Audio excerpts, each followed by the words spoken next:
పైకి నవ్వుగా ఉన్నా లోన మాత్రం చెప్పలేని బాధ. నాకు ఒక 10% ఉంటే నా భార్యకి 100% ఉంది. ఆ అమ్మాయి ఏడుపులకి, ఆ అమ్మాయి రోదించే బాధకి నేను చూసి తట్టుకోలేకపోతున్నా. మా అత్తగారి దగ్గర ఉన్న వారం రోజులు ఎంత బాధపడ్డానో, మా అత్తగారి పరిస్థితి ఏంది, ఎలా పోయింది అని చెప్పేసి దేవుని ఎంత వేడుకున్నాను. తర్వాత రాజ్ కుమార్ చూసి ఆ బాధను చూసి నాకు ఇంక అసలుకి చూడండి, ఇదే నా అవతారం. మా అత్తగారి వల్ల కొంత డిప్రెషను, ఇప్పుడు నా భార్య వల్ల ఇలాగా పూర్తిగా తగ్గిపోయి మొహం అంత పేక్కపోయి ఏదో దిగులుగా, ఏదో కోల్పోయిన వాడిగా, ఏదో చేయి జారిపోయిన వాడిగా, చివరికి గడ్డంతో ఇలాగా కటింగ్తో, అంటే అద్దంలో చూసుకున్నంత ఇంట్రెస్ట్ కూడా లేదు. కడుపులో బాధలు ఉంటుంటే, కడుపులో ఆవేదనలు ఉంటుంటే ఇంకా మన సోకులు, మన అందాలు ఏం గుర్తొస్తాయి? ముందుగా మీ అందరికీ, మీరందరూ హ్యాపీగా ఉండాలండి. నేను బాధకున్నా ఈ వీడియో కొంచెం మీరు డల్గా అనిపించచ్చు, కానీ ముందుగా మీ అందరికీ ఒక చిరునవ్వుతో భోగి, సంక్రాంతి, కనుమ శుభాకాంక్షలు అండి. పండుగలు బాగా జరిగినాయా? పిండి వంటలైనా, అలా ఈరోజు కనుమ కదా, నాన్ వెజ్ కుమ్మేసి ఉంటారు. మీ అందరికి మరోసారి శుభాకాంక్షలు తెలుపుకుంటున్నాను మన ఛానల్ తరపున అందరికీ, ప్రతి ఒక్కరికి. ఓకేనా? పండుగలు ఎలా ఎలా జరిగింది చెప్పేసి కామెంట్ సెక్షన్లో చెప్పండి. చూసి మేము కూడా నవ్వుకుంటాం, హ్యాపీ అవుతాము. తర్వాత వచ్చేసి 2 days పెట్టి వీడియోస్ పెట్టట్లేదు. ఎందుకో దేనికో, మొత్తానికి అయితే మీకు టైటిల్లో కానీ లేకపోతే thumbnailలో కానీ ప్రతిదీ మీకు అర్థమైపోయి ఉండిద్ది మా అత్తగారి గురించి. కానీ మీ అత్తగారికి ఆ రోజు నైట్ అంతా బాగానే ఉంది, కొంచెం సీరియస్గా ఉందని చెప్పావు, పర్వాలేదులే రికవర్ అవుద్దులే అని చెప్పావు. ఆ రోజు నుంచి ఈ రోజు వరకు వీడియో కూడా పోస్ట్ చేయలేదు. అసలుకి ఏం జరిగిందంటే, మీకు 13వ తారీఖు నైటు ఒక వీడియో పోస్ట్ చేశానండి. మా అత్తగారికి ఇప్పుడండి తినిపించి ఇలా బయటకు వచ్చాను. ఆ రోజు 13వ తారీఖు అండి. 13వ తారీఖు ఉదయాన్నే మా అత్తగారికి రాగి జావా లేదా పాలు కానీ నేనున్న వారం రోజులు తాపిచ్చేవాడిని, తినిపించేవాడిని. అంటే సిరంజి ధార, పెద్ద సిరంజి ధార. అలాగా 13వ తారీఖున నేను ఇవ్వలేకపోయాను. మా అత్తగారికి పాలు ఇవ్వలేకపోయాను, రాగి జావ ఇవ్వలేకపోయాను, బనానా జ్యూస్ కూడా ఇవ్వలేకపోయాను. ఎందుకంటే ఆ ఉన్న 4 రోజులు మెట్టుకి ఆమె ఒక్కొక్క పార్ట్స్ పడిపోతా వచ్చేసినాయి. ఫస్ట్ రోజు పోయినప్పుడేమో చూపించుకొని బాగానే లేచి భోజనం అయితే తినడం జరిగింది. రెండో రోజేమో మనుషులను పలకరించడం, గుర్తుపట్టడం జరిగింది. మూడో రోజేమో సడన్గా ఆ నైట్కి ఏమైందో సడన్గా మళ్ళీ వెంటిలేటర్ పోయే పరిస్థితి వచ్చేసింది. సరేలే, అప్పటి నుంచైనా కొంచెం గాలి పీల్చుకుంటా మనుషుని చూడడం, కానీ మాట్లాడడం లేదు. మాట్లాడాలనిపిస్తుంది, నోట్లో పైపు పెట్టుకొని అట్ట మాట్లాడేది. అటు నోటి నుంచి అసలు ఏం చదువుతుందో కూడా అర్థం కాదు, సైగలు చేసేది. మేము అర్థం చేసుకొని సరే అత్త వాళ్ళ పిలిపిస్తాలే, వీళ్ళన పిలిపిస్తాలని చెప్పేసి అలా అనుకునే వాళ్ళమే. 3వ రోజు, 4వ రోజు వచ్చేసింది. 4వ రోజు వచ్చిన తర్వాత మరీ సీరియస్ అయిపోయి కాళ్ళు చేతులు కదిలించడం చేసేది, కాళ్ళు చేతులు కూడా కదిలించడం తగ్గిపోయింది. మళ్ళీ 5వ రోజు పూర్తిగా చూసేది, అలాగా సైకిల్ చేసేది, అవి కూడా మొత్తం డౌన్ అయిపోయినాయి. చూపు కూడా ఇలా చూసేదండి, నాకు చాలా భయం వేసేది. కళ్ళు కూడా రెప్పలు ఇలాగా, ఇంతకుముందు ఆ 4 రోజులు 5 రోజులు అనేది ఇలాగా, అలాంటిది ఇప్పుడు రెప్పలు కూడా పని చేయట్లేదు. ఇలా సడన్ పడిపోయేసరికి కాళ్ళు కూడా ఏసీలో కదా, ఫుల్ ఏసీలో కదా ఉంచేది, ఐసీయూలో. ఆ కాళ్ళు కూడా బ్లడ్ క్లాత్ కడతాయి, ఇన్ఫెక్షన్ అవుద్ది. వాడి కాళ్ళకు కూడా ఏదైనా అంటే కదలేని పరిస్థితి కదా, చేతులు కానీ కాళ్ళకు కూడా సాక్స్ లేమని చెప్పేసి డాక్టర్ గారు చెప్పారు. తర్వాత సరేనండి, మరి మా అత్తగారు ఏంది ఇలాగా కళ్ళు తెరిసేమంటున్నారు అంటే, మీ అత్తగారు స్టేజ్ తగ్గుకుంటూ వస్తుంది, మెదడులో బబుల్స్ వచ్చినాయని చెప్పే కదా. దీనివల్ల నేను మొదటి నుంచి మీకు 5 days నుంచి వెంటిలేటర్ మీద పడ్డా, అంటే వెంటిలేటర్ మీద ఉంచిన కానీ మీకు చూస్తున్నాను సీరియస్గా ఉంది. ఏ రోజు అలా జరుగుద్దో, క్షణం జరుగుద్దో తెలియదు. అందుకని చెప్పేసి ఆ రోజు సంతకం పెట్టించుకుంటాం మా మామయ్య గారితో, అలానే నేనుంటే నేను, అలా ఎవరుంటే వాళ్ళతో ఏ రోజుకి ఆ రోజు సంతకం పెట్టించుకుంటున్నారు. సరేనండి, మన చేతులు ఏం లేదు, దేవుడు కాపాడు కాపాడతాలని మేము ఉద్దేశించుకొని ఆ విషయం పక్కన పెట్టండి. ముందు మా అత్తగారికి ఇలా కళ్ళు తెరిచి ఉండడానికి కారణం ఏంటంటే చెప్పే కదండి, స్టేజ్ మెల్లమెల్లగా సీరియస్ అయిపోతుంది. అందుకని చెప్పేసి మీ అత్తగారి కళ్ళు అలానే తెరుస్తూ ఉంటుంది. దానికి పరిష్కారం ఏందని అడిగితే ఇంకేం లేదు నాని, ఆ కళ్ళు కూడా ఇన్ఫెక్షన్ అవ్వకుండా ఉండాలంటే మన దగ్గర స్టిక్కర్లు ఉంటాయి, ఆ స్టిక్కర్లో కళ్ళుకి ఇలాగా అంటించాలి.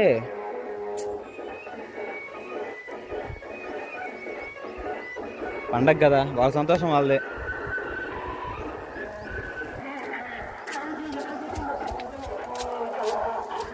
కొంచెం దూరం పోయి మాట్లాడుతున్నా.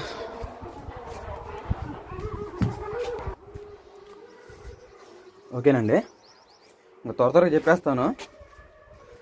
ఇంకా మతగారికి ఇంకా కళ్ళకి స్టిక్కర్లు వేసేసారండి. ఇలాగా స్టిక్కర్లు వేసేసారు. ఆ కళ్ళు తెరిస్తేనేమో ఆ కళ్ళు దుమ్ము కానీ అలానే ధూళి కానీ తర్వాత వచ్చేసి ఏమైనా పురుగులు కానీ దోమలు కానీ పోతే ఇన్ఫెక్షన్ అవుతాయి కళ్ళకు కూడా అని చెప్పేసి కళ్ళ స్టిక్కర్లు వేసేసారు. చూపు పోయింది, మాట పోయింది, కాలు చేతులు పనిచేయడం పోయింది. మొత్తం బాడీలో ఒక హార్ట్ ఒకటే కొట్టుకుంటా ఉంది, dub dub dub dub dub అని. సరేలే అదేనా ఉందిలే, మళ్ళీ దేవుడు కన్ను తెరుస్తాయి అని చెప్పేసి ఆశతో ఉన్నాం. తర్వాత ఏం జరిగింది, ఇంకా 6వ రోజు వచ్చింది. ఇంకా కళ్ళు అలానే తెరుస్తుంది. అంటే స్టిక్కర్లు పెట్టినవి కూడా ఊడిపోయినాయి, కాలు చేతులు కూడా కదిలించట్లేదు, అసలు ఏం చేయట్లేదు. పల్స్ ఇలాగ ఉంటాయి కదా మిషన్లో పెట్టేవి, అంటులోన ఇంటర్వ్యూలో పెడితే మిషన్లో చూపిస్తూ ఉంటాయి కదా, హార్ట్ బీట్ తర్వాత ఆక్సిజన్ లెవెల్ అన్నీ చూపించుకున్నాయి. అవి ఇలా పోయి ఇలాగ వస్తుంది, ఇలా పోయి ఇలా కొంచెం కొంచెం పాయింట్లు తగ్గుంటూ వచ్చింది. తర్వాత 13వ తారీఖు సాయంత్రం 5:15 మా అత్తగారు చనిపోయారండి. ఈ విషయం నాకు తెలిసినప్పుడు నేను ఆ బాధతో జీర్ణించుకోలేకపోతే, నా భార్య అయితే ఆ 13వ తారీఖు అయితే ఒక నరకం అనిపించింది. ఒక నైట్ అంతా ఏం ఏడ్చిందో అండి, ఎంత బాధపడిందో. ఒక అల్లుడిగా మా అత్తగారు మేనత్త కాబట్టి నాకే అంత బాధగా ఉంటే, కన్న కూతురిగా నా భార్య తల్లాడిపోయిందండి. నేనే ఓదార్చలేకపోయాను. కొంతమందికి ఏడిస్తే కానీ బాధ తీరదు, కానీ ఇంకా ఏడిస్తేనే బాధ తీరుద్దని చెప్పేసి నేను ఒక గంట నేనే పక్కకి వెళ్ళిపోయా. తర్వాత ఇంకా మా అత్తగారు చనిపోయారు 13 తారీఖున 5 గంటలప్పుడు, సాయంత్రం పూట 5:30 అప్పుడు. గమ్మటనే మా మాయ వాళ్ళు, అంటే మేము గుంటూరులో మా పెద్ద అత్తలు ఉన్నారు కదా వాళ్ళు, అలానే మా మాయాల పిల్లలు, తర్వాత వచ్చేసి మా ఊరోళ్ళు కూడా ఆ రోజే వచ్చారు మా అత్తగారిని ఒకసారి చూసిపోదామన్న ఉద్దేశంతో. తర్వాత ఇంక రాజుకి ఇలా చెప్పాను, చెప్పగానే ఇంకా బాధపడింది. ఇంకా బాగా చూస్తాను బావ అని చెప్పేసి అంతా చేస్తూ ఉంది. సరే ఇంకా రాజీ అని చెప్పి చూపించాను. ఆమె బాధపడి ఏడుస్తూ ఉంది. తర్వాత ఇంటికాడ వదిలిపెట్టేసి మా అత్తగారు అయితే ఇంక నిద్రించారండి. క్రైస్తవుల విశ్వాసం ప్రకారం దేవుని అందరూ నిద్రించారని చెప్పేసి చెబుతూ ఉంటారు కదా. తర్వాత మా అత్తగారి ప్రాసెస్ చాలా ఉంటుందండి. ప్రైవేట్లో అన్నా ఇంకా వెంబటిన బాడీని మీరు అంబులెన్స్ మాట్లాడుకొని తీసుకెళ్ళాలని చెప్పేసి చెబుతారు కదా. ఇది గవర్నమెంట్ కదా, ఈ గవర్నమెంట్లో ప్రతిదీ సకలం ఇంకా ఫస్ట్లో ఎట్లా జాయిన్ చేసుకోవడానికి రిపోర్ట్లు ఎలాగ ఉంటాయో అలానే చనిపోయిన తర్వాత అంతకంటే డబుల్ ప్రాసెస్ ఉంటుంది చాలా, బాడీని బయటికి తీసుకురావడానికి. ఇంకా ఎలా జరిగిందంటే ఆ ప్రాసెస్ అంతా, ఇంకా మా అత్తగారి ఆధార్ కార్డు అలానే ఇంకా సంబంధించిన మెడికల్ ఇవి అన్ని కాగితాలు ఇవన్నీ తీసుకొని ముందు ఆధార్ కార్డు జిరాక్స్ రెండు కానీ 3 కానీ తీసుకురా. వాళ్ళు ఈ జిరాక్స్ తీసుకొని అమ్మంటనే మేము మా అత్తగారిది డెత్ సర్టిఫికేట్ కావాలంటే మాకు ఈ ఆధార్ కార్డు జిరాక్స్లు కావాలంటే ఎమ్మని జిరాక్స్ ఇచ్చేసి తర్వాత వాళ్ళు ఆయన ఫిలప్ చేసేసుకొని రాసేసుకొని పలానా 5వ తారీఖు పలానా 13వ తారీఖున ఇలా సమయాన చనిపోయింది అంటే దేవుని అందరూ నిద్రించింది తర్వాత అని చెప్పేసి ఆ స్లిప్ ఇచ్చారు. ఆ స్లిప్ కానీ ఆ స్లిప్ ఎమ్మని తీసుకెళ్ళి వేరే వార్డులో ఆ స్లిప్ ఇస్తే ఇంకా అంటే బాడీని తీసుకెళ్ళడానికి ఇంకా మీరు తీసుకెళ్ళిపోవచ్చు అని చెప్పేసి చెప్పగానే వేరే వార్డులో ఆ స్లిప్ తీసుకుని వెళ్ళినమ్మటనే అక్కడ ఏమన్నారంటే అక్కడికి వెళ్ళేసరికి 6:30 7 అయిందండి ఖచ్చితంగా.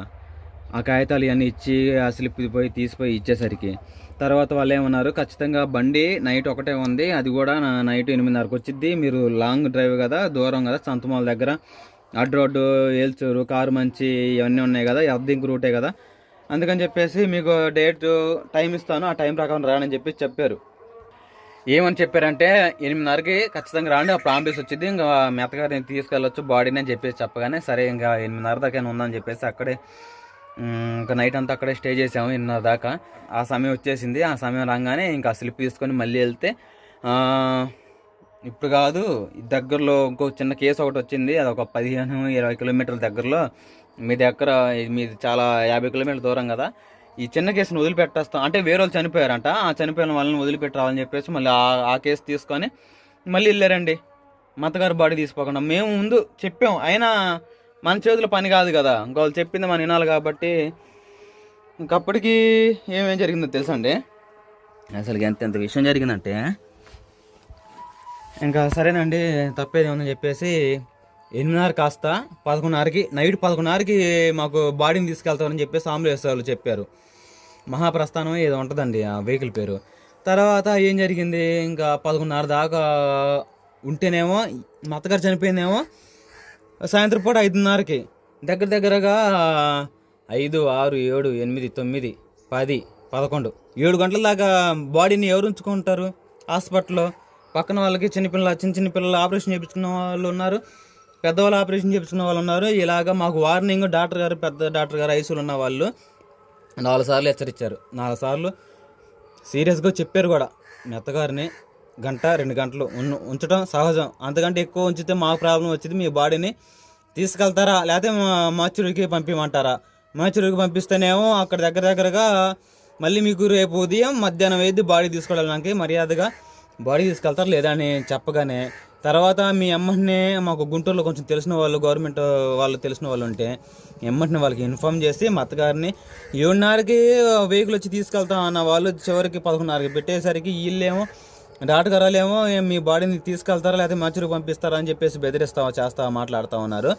ఎలాగని చెప్పేసి మాకు గుంటూరులో మా బామ్మరికి తెలిసిన వాళ్ళు కొంచెం జాబ్ చేసేవాళ్ళు ఉంటే ఎమ్మడిని ఆ స్లిప్ తీసుకుపోయి మా బాడీని ఇలా తీసుకెళ్ళలేదు, ఏంది అసలు మీ వేషాలు, మీ కథలు, డబ్బుల కోసం ముందు వాళ్ళని తీసుకెళ్లారా, ఇవన్నీ ప్రతిదీ అడిగి తర్వాత ఆర్ఆర్ ఇచ్చామని చెప్పేసి ఒక మేడం గారికి వెళ్ళి ఆ మేడం దగ్గర కూడా అంటే వీళ్ళకి 11:30కైనా వస్తారో లేదో కన్ఫర్మ్ అసలు తెలియట్లా. ఆ సమయాన రాకపోతే మళ్ళీ అప్పుడు అర్ధరాత్రి దాకా ఉండి తర్వాత మళ్ళీ వేరే వెహికల్ మార్చుకోవాలంటే మళ్ళీ ఇబ్బంది కదా. అదే విషయం ఇప్పుడు తెలిస్తే మరి వేరే వెహికల్ అయినా మార్చుకొని తీసుకెళ్ళొచ్చు కదా పెందలాడే అన్న ఉద్దేశంతో పెద్దవాళ్ళతో అందరిని కలుసుకొని వాళ్ళ ఫోటోలు కూడా తీసుకొని అసలు మీరు ఎందుకు ఇలా చేస్తామని చెప్పేసి ప్రతిదీ ఆ మేడం గారు కనుక్కుంటే, మీరు గోల్ దిగాకండి, ఆ వెహికల్ వెళ్ళింది కదా, ఆ వెహికల్ వెళ్ళిన తర్వాత ఇంకా అసలు లెక్కకి మిమ్మల్ని తీసుకెళ్ళాలి, మరి వాళ్ళు ఎందుకు తీసుకెళ్ళారు ఏం చెప్పేసి నేను ఫోన్ మాట్లాడతాను చెప్పేసి మీరు బయట ఉండమని చెప్పగానే మేము బయట ఉంటే ఆ మేడం గారు మాట్లాడి 11:30కి 11:30 మీకు వెహికల్ వచ్చింది, రాని పక్షంలో నా దగ్గరకు వచ్చి ఫోన్ చేయండి, నాతో మాట్లాడండి, అప్పుడు చదువుతా వాళ్ళు ఎవరం అని చెప్పేసి పెద్ద మేడం గారు చెప్పి కన్ఫర్మ్ ఒక షూరిటీ ప్రోత్సాహం ఇచ్చారన్నమాట సపోర్ట్గా. అంటే 11:30 ఖచ్చితంగా వచ్చిందని.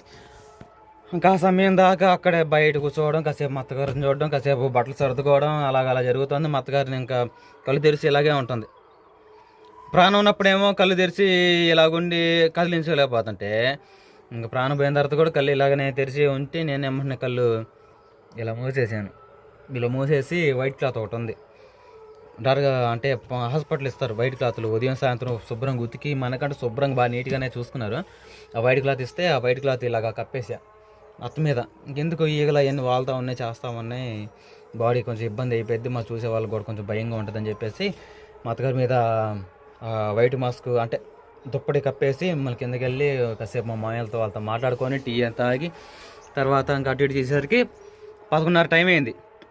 నేను ఫోన్ చేశా, అప్పటికి గంటకి ఫోన్ చేస్తాను ఆ వెహికల్ ఆయనకి.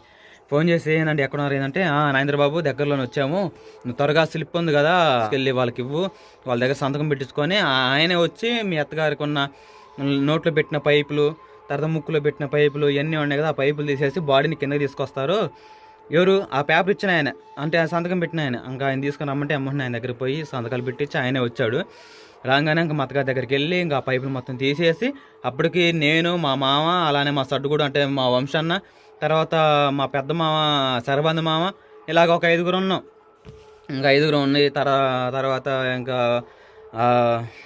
నెట్టే బండి ఉండేదిగా, అది తీసిపోయి అక్కడ పెట్టి ఇంకా మా అత్తగారి బాడీని ఇంక అందరం తలా చేసుకొని బండి మీద పెట్టి కిందకి సెకండ్ ఫ్లోర్లో ఉన్నా కదా, కింద ఫ్లోర్లోకి నేను అలానే మా మామ ఇద్దరం నెట్టుకుంటూ వచ్చాము కిందకి బాడీని తీసుకొని. రాగానే ఇంకా వెహికల్ అయితే రెడీగా ఉంది. ఇంకా వెహికల్లో కూడా ఎక్కించేసాము. ఎక్కించిన తర్వాత ఎవరెవరు వెళ్తారు అనుకుంటే, ఇంకా నేను వెళ్దానంటేనేమో రాజీ అలానే ముగ్గురు పిల్లలు మా పెద్దతోళ్ళ ఇంటికి ఉన్నారు. నేను వెళ్ళాలంటే నేను ఇబ్బంది ఎద్ది. ఇప్పుడు ఈ నైట్లో 11 గంటలప్పుడు తీసుకెళ్ళాలంటే ఇంకా చలికి ఇబ్బంది పడతాను పరిస్థితిలో. మాయా నువ్వు, పెద్ద మాయ, తర్వాత వచ్చేసి ఇంకా అన్న వంశన్న, తర్వాత ఇంకో మామ, మీరు నలుగురు వెళ్ళండి. నేను రేపు ఉదయాన్నే మా రానత్తని అలానే పిల్లల్ని అందరినీ తీసుకుని వస్తాను చెప్పగానే ఇంక వాళ్ళని, అంటే ఇప్పుడు అంబులెన్స్కి మామూలు అంబులెన్స్కి ఏమో అంటే హాస్పిటల్ తీసుకెళ్ళేటప్పుడు తలుపులు, ఆక్సిజన్లు ఇవన్నీ ఉంటాయి. నేను అలాగ ఉంటాయి అనుకున్నా. కానీ చనిపోయేటప్పుడు ఇంకా అవును ఇవన్నీ అవసరం లేదు కదా, మామూలు బాడీ ఎక్కితే సరిపోయింది. చివరి కిటికీలు కూడా లేవండి, కిటికీలు కూడా లేవు, ఊపిరి కూడా ఆడదు. అలాగా ఇంకా మా మాయ అలానే మా పెద్ద మామ ఇద్దరు బాడీని ఎక్కించిన తర్వాత బాడీ దగ్గర కూర్చున్నారు. ఇంకేం లేదు. అప్పుడప్పుడు మా పెద్ద మామ అంటున్నాడు డ్రైవర్తో, ఆయా 2 గంటలకి గంటకి కొంచెం కిటికీ తెరుస్తా, కొంచెం ఫ్యాన్ వేయి, మాకు ఊపిరి ఆడాలి కదా అని చెప్పేసి చెప్పగానే సరేలే చేస్తానులేనని ప్రతి చెప్పేసి తర్వాత అక్కడ నుంచి అక్కడికి ఇంకా గుంటూరు గవర్నమెంట్ హాస్పిటల్ నుండి ఇంకా బండి 11:30 బండికి వచ్చిన బండి 12 గంటలకు బయలుదేరింది. 12 గంటలకు ఖచ్చితంగా ఇంకా గుంటూరు నుండి హాస్పిటల్ నుండి మా ఊరికి బయలుదేరింది. ఇంకా వాళ్ళని పంపించేసి తర్వాత నేను ఇంకా ఇంటికి వెళ్ళిపోయాను. నేను పోగానే రాజకుమారి భోజనం కానీ అలాంటి ఏం తినలేదు. ఆ అమ్మాయి దిగులతో ఫుల్గా ఏడ్చి లో బీపీ అయ్యి నీరసంతో పండుకుంది. అప్పుడు అమ్మని లేచి ఒక ముద్ద తినమ్మాయి చెయ్యి అంటే ఇంక అప్పటికి నాకు ఎలా చూస్తా, మమ్మల్ని పంపించావా, మా అమ్మ ఎలాగుంది అవన్నీ మళ్ళీ అడుగుతావా అంది. మా అమ్మ బాగానే ఉందిలే రాజీ అంటే. మా అత్తగారు చనిపోకముందు కొంత సమయం ముందు కొంచెంకి పళ్ళు కానీ మొహం కానీ అంతా కొంచెం ఎరుపుగా అయ్యింది. చనిపోయిన తర్వాత కొంచెం పసుపుగా మారింది. అంటే అప్పటికంటే కొంచెం అంటే ఒంట్లో రోగం పోయింది కాక, చావు పోయినాక ఏమంటే రోగం కూడా వెళ్ళిపోద్ది అనుకుంటా. ఏమంటే బాగుందండి, అంతా బాగుంది రాజీ. మా అమ్మగారు బాగానే వెళ్ళారు. ఇలాగా వెహికల్ అందరూ వెళ్ళారులే, మనం కూడా ఉదయం లేచి వెళ్దాంలే, అందరూ పండుకుందాం అని చెప్పేసి అప్పటికే 12-1 గంట అయింది ఇంటికి వచ్చేసరికి. ఇంకా అప్పటికి మళ్ళీ 1 గంట దాకా ఏడుస్తా బాధపడుతూ ఉంది మా అత్తను, మా పెద్ద అత్తను, తర్వాత రాజీ. మళ్ళీ కాసేపు ఓదార్చి తర్వాత కాసేపు ఇంకా మాట ఈ మాట అంటే కొంచెం వాళ్ళ అమ్మగారిని గుర్తు రానియకుండా వేరే ఆలోచనలో తీసుకెళ్దామని అనుకుంటే మళ్ళీ అదే ఆలోచనకు వస్తుంది. అలా మాట్లాడుకుంటూ చివరి 4 అయిందండి. 1 గంటకు వచ్చిన వాళ్ళని, ఒక నైట్ అంతా నిద్ర లేని వాళ్ళని, చివరికి మళ్ళీ నా భార్య కోసం 4 గంటల దాకా నిద్రపోకుండా ఆ మాట ఈ మాట మాట్లాడుకుంటూ, ఎందుకంటే ముందు మా అత్తగారు నా భార్యకి గుర్తు రావడం పొద్దుగూగులు ఇంకా ఫస్ట్ నుంచే చిన్నప్పటి నుంచి పెద్ద దాకా స్వీట్ మెమరీస్ ఉంటాయి అప్పుడప్పుడు అన్నీ అవి గుర్తు చేసుకుంటూ నాకు చెప్పడం, నేను అటన్నిటికి కొట్టుకుంటాం చేయడం చేసేసరికి నా తెల్లవారుజాము 4 అయింది. ఆ 4 గంటలు దగ్గర మాకు ఇంకా 2 గంటలే నిద్ర ఉంది. ఆ 2 గంటలు చాలా నిద్రపోయి మళ్ళీ 6:30 కల్లా లేచి ఇంకా ఎమ్మని పిల్లలను రెడీ చేసుకొని మా అత్త ఇంకా మా బామ్మర్దులు అందరూ ఇంకా చెరువు బండి వేసుకొని ఇంకా బయలుదేరాం. 6:30 అప్పుడే కొంచెం బయలుదేరి గుంటూరు దాటం లేదు, పేరంచెర్ల, తర్వాత పెరంగపురం, తర్వాత జొన్నలగడ్డ, ఇక్కడ ఈ లొకేషన్ అంతా వచ్చిన దాకా ఫుల్ మంచు, జుట్టు అంతా తలకు పోస్తున్నట్టుంది. అంటే అంత మంచు ఏర్పడిందన్నమాట. ఆ తెల్లారి భోగి పండగ 14 చేసేదని చెప్పేసి పసిపిల్లలను పెట్టుకుని ఇంకా తప్పదుగా అని చెప్పేసి ఏం చేద్దామని అట్నే ప్రయాణం అవుతా ఇంకా నసరపేట వచ్చేసరికి కొంచెం ఎండబడిన తర్వాత ఇంకా అడ్రోడ్ వచ్చిన తర్వాత ఇంకా అక్కడ నుంచి మొదలు పెట్టుకొని బండి నేను ఒక 4 సార్లు ఆపుతాను బాగున్న సిచ్యువేషన్లో. కానీ అలాంటి సమయంలో నాకు ఆపుద్ది కాదు. అక్కడ గుంటూరు నుంచి బయలుదేరితే అడ్రోడ్ సొంతమారు కాడ ఆపాను బండి. అక్కడ కూడా ఎందుకు ఆపానంటే అప్పటికి మేము అడ్రోడ్ వచ్చేసరికి 9:30 మధ్యలేంది. ఫుల్ ఆకలితో ఉంటారు కండి చిన్నపిల్లలు. అందుకని టిఫిన్ మా అత్తగారు అలాగే అందరికీ సాంబార్ ఇడ్లీ చెప్పేసి ఇంకా టిఫిన్ కూడా చేసేసి అక్కడ నుంచి బయలుదేరాము. అప్పుడు మా మామ 4-5 సార్లు ఫోన్ చేసాడు, అక్కడ ఉన్నారు ఏందని చెప్పేసి, రాండి త్వరగా అని. అత్తగారి కార్యక్రమం ఉంది కదా, బాక్స్ ఒకటి ఐస్ బాక్స్ ఆ నైటే ఇంకా మా అత్తగారు చనిపోయిందని చెప్పేసి మా బామ్మర్దులకి వాళ్ళందరికీ ఇక్కడ మా ఊర్లో ఉన్న వాళ్ళకి ఫోన్ చేసి అత్త ఇలా చనిపోయింది, రాకముందే ఐస్ బాక్స్ తీసుకురండి, తర్వాత ఇంటి ముందు టెంట్ అయిపోయింది, తర్వాత లైట్లు అయిపోయింది అని చేసి చెప్పగానే ఇంకా డెడ్ బాడీ వచ్చేసరికి ఇంటికి వచ్చేసరికి 2:30 అయిందంట. ఇంకేమన్నా దింపేసి ఐస్ బాక్స్లో పెట్టేసి లైట్లు వేసేసుకొని పిల్లలు మొత్తం ఒక చోట వేసుకొని ఒక సలిమంట్లాగా వేసుకొని టీ పెట్టుకోవడం, వచ్చేవాళ్ళు చూడడం, ఆడటం, ఎంత రోదనలు ఆవేదనలు అన్నీ జరుగుతూ ఉన్నాయి. నైట్ నుంచి ఉదయం దాకా ఇంకా మేము టిఫిన్ చేసేసి ఇంక ఇంటికి వచ్చేసాము. ఇంటి రాగానే తర్వాత మా అత్తగారు భోజన ఏర్పాట్లు ఇవన్నీ ఉంటాయి కదా. అంటే దూరం నుంచి వచ్చే వాళ్ళు చుట్టాలు ఉంటారు కదా, వాళ్ళకి మరి మట్టి పని అంటే మా అత్తగారిని సమాధి చేసిన తర్వాత వాళ్ళకి భోజనాలు ఇవన్నీ ఉంటాయి కదా, దానికి సంబంధించిన ప్రాసెస్ భోజనాలకు సంబంధించినవి ఉంటాయని ఇంకా మా వాళ్ళు మా అత్తగారికి సంబంధించిన వాళ్ళు భోజనాలన్నీ ఏర్పాట్లు చేసి చూసుకున్న తర్వాత మా సడ్డుగుడు మా పెద్ద ఉన్నాడు కదా రాజు వాళ్ళ బావ, ఇంకా అన్నేమో వినకుండా వెళ్ళి సమాధి బాక్స్ ఉంటుంది కదా పెట్టా చెక్కది, అది చేపిస్తా ఉన్నాడు. అన్న వడ్రింగ్ పని బాగా చేస్తూ ఉంటాడు. అయితే ఇంకా ఆయన మెటీరియల్ కొనుక్కొని సొంతంగా మా అత్తగారు నేనే చేయాలనే ఉద్దేశంతో ప్లేవుడ్ది మంచిది ప్రీమియంది తీసుకొని బాక్స్ అయితే తయారు చేసుకొని ఇంటికి రావడం జరిగింది. అప్పటికి వచ్చేసరికి మధ్యాహ్నం 2 అయింది. మధ్యాహ్నం 2 గంటల కాలం మేము పారేద్దాం అనుకున్నాము. అంటే శవాన్ని అంటే బాడీని సమాధి చేద్దాం అనుకున్నాము. అంటే పారేయడం అలాగా చనిపోయారు అలాగ అంటారు కదా పల్లెటూరులో మాట్లాడతారులే, అలాగా చేద్దాం అనుకుంటే తీరా చూడిపోతే 4 అయిందండి సాయంత్రం. ఈ మధ్యలో ఎలా జరిగింది తెలుసా? అన్న రావడం, తర్వాత భోజనాలు పక్క రెడీ అవ్వడం, తర్వాత వచ్చేసేమో మత్తగారికి మళ్ళీ స్నానాలు చేయించారు. 4 బకెట్ల వేడి నీళ్ళు పోసి తర్వాత ఏళ్ళకి కాళ్ళకి గుడ్లు కట్టడం సాంప్రదాయాలు ఉంటాయి కదా కొన్ని అవన్నీ చేసి తర్వాత పాస్టర్ గారితో ప్రార్థన చేయించుకొని మళ్ళీ సమాధి పెట్టేశారు. అంటే బాక్స్లో అంటే చెక్క పెట్టులో పెట్టేసిన తర్వాత ఇంకో వెళ్ళేటప్పుడు రాజకుమారి ఏడ్చిందండి. రాజకుమారికి లో బీపీతో ఫుల్ అయిపోయి అసలు నీరసం అయిపోయి మైకంతో పడిపోయిద్దేమో అని చెప్పేసి నేను నా భార్య ఏమిటి ఉంటూ ఏడకాక పోయిన వ్యక్తి మళ్ళీ తిరిగి వస్తారా ఏడకాక చెప్పేసి నాకు శక్తివంత వరకు నా భార్యని ఓదార్చుతూనే తీసుకొచ్చాను. ఇంకా అప్పటికి ఎట్ను లో బీపీ అవ్వలేదు, పడిపోలేదు. పక్కన తీసుకొచ్చి తర్వాత ఇంకా మత్తగారిని బాక్సులు పెట్టడం అయిపోయింది. ఇంకా 4 అంటే మత్తగారికి సంబంధించిన వరుసైనలు కాకుండా అల్లుళ్ళు కాకుండా కొడుకులు సంబంధించిన వాళ్ళు ఉంటారు కదా, బాబాయ్ పెదనాన్న పిల్లలు ఉంటారు కదా, ఇంకా వాళ్ళందరూ భుజాన వేసుకొని అలానే మా బామ్మర్ది కూడా కొడుకు కదా మొయ్యాలని చెప్పేసి ఇంకా అలాగా పూలు పటాసులు ఇవన్నీ చేసుకుంటా పీల్చుకుంటా విసిరేసుకుంటా ఇంకా ప్రతిదీ జరుపుకుంటా కొన్ని చోట్ల 2-3 చోట్ల ఆపుతారు అమ్మ సుజాత లేగు అని చెప్పేసి. అలాగా కొన్ని చోట్ల అలాగా అంటారులేండి, అలా అంటారో లేదో మీరు కామెంట్ చేయండి. నాకు అలాగా పిలుస్తారు అంటే పొలిమేరల కాడ అమ్మ సుజాత లేమ్మ సుజాత అని దేవునందు అలా దేవుని వాక్యం మాట్లాడి లేగమని చెబుతారు. కొంతమంది లెగుస్తారంట, అది కూడా తెలియదు మనకి. అలా పిలుస్తారంట సాంప్రదాయ ప్రకారం. ఇంకా అలా పిలిచిన తర్వాత ఇంకా అదేం జరగలేదు, పెట్టలేదు. మళ్ళీ యథావిధిగా బాక్స్ని ఎత్తుకొని మళ్ళీ సమాధి కాడికి తీసుకెళ్ళిపోయారు. అందుకంటే ముందుగా మత్తగారు సంబంధించిన తోడబుట్టిన వాళ్ళు ఉంటారు కదా, అన్నలు తమ్ముళ్ళు, ఇంక పోయి గుంత తీయడం అంతా జరిగిపోయింది. 4 అడుగులు 6 అడుగులు 4 అడుగులు గుంత 6 అడుగులు ఎడల్పు పొడుగు తీసేసిన తర్వాత ఇంకా మత్తగారిని అక్కడ తీసుకెళ్ళి ఇంకా చివరి చూపు చూసేసుకొని ఇంకా మత్తగారికి సమాధి చేయడం అయితే అయిపోయిందండి. ఇంకా అది సమాధి చేయడం అయిపోయిన తర్వాత ఇంకా అక్కడ కాలు చేతులు కడుక్కొని ఇక్కడికి వచ్చినాక ఇంకా బంధువులకి దూరం నుంచి వచ్చిన వాళ్ళకి వీళ్ళందరికీ భోజనాలు అవి పెట్టడం ఇవన్నీ జరిగినాయి అన్నమాట. అదంతా ప్రాసెస్ మొత్తం 6 గంటలకల్లా కంప్లీట్ అయిపోయింది. తర్వాత మరి మత్తగారిది ఏమంటారు దినం ఉండేది కండి. ఆ దినాన్ని ఇంకో జ్ఞాపకార్థ కూడిక దినాన్ని జ్ఞాపకార్థ కూడిక అంటారు. అలాగా మరి మీ మాయం చూడకపోతే ఇలాగున్నాడు, నీ బామ్మర్ చూడకపోతే ఇలాగున్నాడు, మరి మీ అత్తగారి సంగతి ఏంది, మీ ఇద్దరు అల్లుళ్ళు కదా వాళ్ళ ఇంటికి మీ అత్తగారికి, మరి మీరేం వేస్తారా అంటే చెప్పట్లా జ్ఞాపకార్థ కూడికి దినానికి మరి సెలబ్రేషన్ చేయాలి కదా, అంటే మా అత్తగారిని గుర్తు చేసుకుంటారు కదండి. దానికి సంబంధించి మరి మీ అల్లుళ్ళు మీరు ఏం చేస్తారంటే మీరే చెప్పండి. మీ మాట మేము ఎప్పుడు కదా అంటాము, మీ పెద్దవాళ్ళు మీకు తెలుసు కదంటే మరి యథావేదిక ఎప్పటి నుంచో వస్తున్న ఆనవాయితీ ప్రకారం అల్లుళ్ళు నాన్ వెజ్ వారికి కూర చేసి పెట్టాలరా అని చెప్పేసి చెప్పారు. చికెన్ కానీ మటన్ కానీ తీసుకురావాలని చెప్పేసి చెప్పారు. సరే ఆ ప్రకారం తీసుకొస్తామని చెప్పేసి మా అన్నదమ్ములు ఇద్దరు చెప్పగానే మేము మాట్లాడుకొని మా వారికి అయితే నాన్ వెజ్ తీసుకొస్తాం. మిగతా ఇంకా ప్లేట్లు కానీ తర్వాత వాడి భోజనాల పొలావ్ కానీ తర్వాత గోంగూర కానీ సాంబార్ కానీ ఈ ప్రతిదీ మేము చూసుకుంటాం, మీరు చూసుకోండి అని చెప్పగానే తలా ఒకటి బాధ్యతగా అన్నీ అందరూ తీసుకోవడం అయిపోయింది. 11 రోజులు పెట్టుకున్నారు. అదండి సంగతి.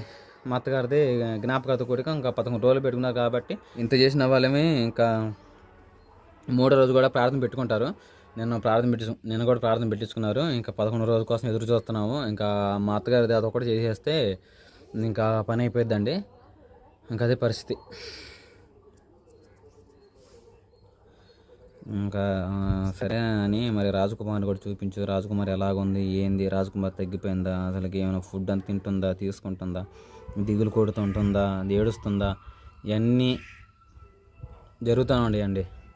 ప్రతిరోజు జరుగుతూనే ఉండి పొగులంతా బాగానే ఉంటుంది. నిద్రపోయే సమయానికి నైట్ వచ్చేసరికి చాలా ఇబ్బంది, బాధపడతా, ఏడుస్తా, అన్నం కూడా సరిగ్గా తింటలేదు ఈ 3 రోజులు పెట్టి. నేనే ఇటు కాదులే అని చెప్పేసి రాజకుమారి మా పల్లెలో, అంటే మా అత్తగారు తిరిగిన సర్కిల్లో కొత్తపల్లె కదా, బాదేం పాతపల్లె. ఇంకా మా అమ్మగారు లేరు ఎందుకు బావా అని చెప్పేసి ఏడుస్తూ ఉంటే తర్వాత భయం వేస్తుంది. రాజకుమార్ కూడా అదిరిపోతూ ఉంటుంది నైట్ ఇక్కడ ఉండటం. ఇలా కాదులని చెప్పేసి మా సొంత ఇంటికి, మన సొంత ఇల్లు కండి, సొంత ఇల్లు ఉంది కదా మనం కట్టుకున్నది, అక్కడికి వెళ్ళిపోయా. ఇటు ఇలా కాదే రాజీ, ఇంకప్పటికి అమ్మ నాన్నలు ఇంకా అత్తగారిని చూడడానికి బాబీలు అందరూ చుట్టాలు వచ్చారు కదా. రాగానే తర్వాత ఇంకా అక్కడికి ఆ నైట్ ఇక్కడ అదిరిపోతుందని అక్కడ తీసుకెళ్ళి అమ్మ నాన్నలతో సరదాగా ఆ మాట ఈ మాట, అంటే మా అత్తగారు గుర్తు రానియకుండా ఆ మాట ఈ మాట మాట్లాడుకుంటూ చేసుకుంటా మాతో పాటు భోజనం చేయడం, మాతో పాటు తినిపించడం అలా చేశాను. ఇంకా అలా మెల్లగా కొంచెం బాధ తగ్గుకుంటా ఏదో అడుగు పొడుగు కొంచెం ఉంది. ఇప్పుడు కూడా ఈరోజు కనుమ కాబట్టి కొంచెం మా రాజు కూడా సరిగ్గా భోజనం 4 రోజులు పెట్టి చేయట్లేదని చెప్పేసి మటన్ కూడా తీసుకొచ్చి పలావు ఇవన్నీ చేయించాను. ఇవన్నీ కుకింగ్ ఛానల్ వస్తాయి బ్లాగ్స్ చేయించి సరదాగా చేయించి తర్వాత మా అందరితో పాటు కూడా భోజనం చేయమంటే చేయలే అప్పటికి. అంటే వాళ్ళ అమ్మ, అంటే అమ్మాయి బయట సంతోషంగా ఉన్నా లోన మాత్రం కూలిపోతే బాధపడతా ఉంది. ఇలా కాదులని చెప్పేసి ఆలోచించి తర్వాత తోడుకోళ్ళిద్దరు ఫుడ్ ఛాలెంజ్ చేయండి, ఫుడ్ ఛాలెంజ్ చేస్తే వాళ్ళకి ఎవరో ఒకరికి శారీ ఇప్పిస్తాను చెప్పేసి, అంటే నా భార్యకి అయినా ఫుడ్ అన్న తినిపిద్దాం అనే ఉద్దేశంతో ఫుడ్ ఛాలెంజ్ పెట్టిస్తే, అప్పుడు కూడా రాజకుమారి నేను ఎన్నిసార్లు ఫుడ్ ఛాలెంజ్ చేయించినా కూడా నా మీద రాజకుమారే పై చేయగా ఇప్పుడు గెలిచేది. అలాంటిది ఈరోజు తోడుకోడలతో బుజ్జితో గెలలేకపోయింది. అంటే అమ్మాయికి తినబుద్ధి కావట్లేదు అప్పటికి కూడా, అంటే తినిద్దాం అనుకున్నాను నేను, ఓడిపోయింది. అప్పటికే అన్నం పూర్తి తిందలే, సరే అన్నం ముద్దం తినిందిలే అని చెప్పేసి బుజ్జికి శారీ తీసుకొస్తాలే నువ్వు ఓడిపోయి అని చెప్పి ఫన్నీగా అలా మాట్లాడుకొని ఇంటికి రావడం జరిగింది. ఇప్పుడే రాగానే మళ్ళీ మా అమ్మ గుర్తొస్తుంది బావా అని చెబుతూ ఉంది. సరే బాధపడుతుంది మరి ఇంకేం చేద్దాం, ఇంకా అలాగా నిద్రపోయింది. నిద్రపోతే పిల్లల్ని వేసుకొని ఉంది. ఇంక నేనేమో మీకు 2 డేస్ అవుతూ ఉంది, మీకు ఇంతవరకు ఏ విషయం చెప్పలేదు, ప్రతిదీ చెప్పగలిగాను కానీ ఈ 2 రోజుల్లో ఎందుకు చెప్పలేకపోయానంటే ఎవరు మాత్రం ఏ వీడియో తీయగలుగుతారండి. నా మనసే ఇరిగిపోయి మా అత్తగారు మన దాకా చావుతో పోరాడుతున్నా చూసిన అన్నీ ఇప్పుడు నా కళ్ళ ముందే ఒక మెమొరీలో ఫిక్స్ అయినట్టు ఉండే నా కళ్ళ. ఇంకా మర్చిపోలేకపోతున్నా ఆ సిచ్యువేషన్స్. నేనే వీడియోస్ ఇంకా ఏం తీస్తాను, నేను తీయలేకపోయాను. వీడియోస్ పక్కన పెట్టేసి ముందు మా అత్తగారి కార్యక్రమం నేను చూసుకొని, నిన్న అసలు లేవలేదు. నిన్న 1 రోజులు పెట్టి నిద్రాహారాలు లేవు కదా సరే, ఇంకా అందుకని నేను రెస్ట్ తీసుకున్నాను. రెస్ట్ తీసుకొని ఇంక ఈరోజు ఇలాగ మీతో మాట్లాడగలుగుతున్నానండి. ఓకేనా, మా అత్తగారి ఆత్మ శాంతించాలని చెప్పేసి కామెంట్ చేయండి. అలానే మీ అందరికీ థ్యాంక్ యూ సో మచ్ అండి. మా అత్తగారికి హెల్ప్ చేశారు, తర్వాత మా అత్తగారితో నయమిద్దాంలే అని చెప్పేసి మీకు తోచిన నోటి సహాయం చేశారు. మీ అందరికీ థ్యాంక్ యూ సో మచ్. దేవుడు ఉన్నాడు లేదు, దేవుడు సపోర్ట్ చేస్తాడు అని చెప్పేసి దేవుడు ఇంకా మనస్ఫూర్తిగా అయితే ఇంకా పరలోకంలో కాలు చేతులు పడిపోయినామా, కళ్ళు చూపు చూడలేనామా, చివరికి మాట్లాడలేమా, దేవుడు పరలోకంలో ఒక పసిపిల్ల దేహంతో ఉన్నట్టుగా, అంటే అన్నీ తిరిగి వచ్చిన ఉండి హ్యాపీగా ఉన్న ఉద్దేశంతో ఉందని నేనైతే భావిస్తున్నాను పరలోకంలో అయితే. రాజ్కుమార్ కూడా అదే చెబుతాను. మీ అమ్మ దగ్గర 5 సంవత్సరాలు పెట్టి మంచాన ఉంది, ఎన్ని కట్టలు దింపుకున్నట్టుగా ఒక జైల్లోంచి బయటకు వచ్చినట్టుగా దేవుడు పరలోకంలో బంగారు నగరంలో హ్యాపీగా ఉంటుంది రాజీ అని చెప్పేసి సంతోషంగా చెప్పాలి కదా. నా వంతుగా నేను ఏదో ఒక మాట, నాకు ధైర్యాన్ని నా భార్యకి ఇవ్వాలని చెప్పేసి మాట చెప్పుకుంటూ వచ్చానండి. ఇంకా అదండి పరిస్థితి. ఓకేనా, నెక్స్ట్ వీడియో కలుద్దాం. మరి ఇంకా రేపు నుంచి యథావిధిగా పనికి వెళ్ళాలి. నైట్ అక్కడే పండుకుంటున్నాం అమ్మాళ్ళ ఇంటికాడ. ఇంకదండి పరిస్థితి. నేను కూడా కటింగ్ అవన్నీ చేయించుకుంటాను. అలానే రాజ్కుమార్ కూడా మెల్లమెల్లగా ధైర్యం చెబుతూ, కన్నతల్లి కాబట్టి ఒక నెల దాకైనా మర్చిపోలేదు, దగ్గరుంటే ధైర్యం చెబుతూ చేస్తూ ఉంటాను. వీలైతే నెక్స్ట్ వీడియోలో చూపిస్తాను. ఓకేనా, బాయ్ అండి మీ అందరికీ.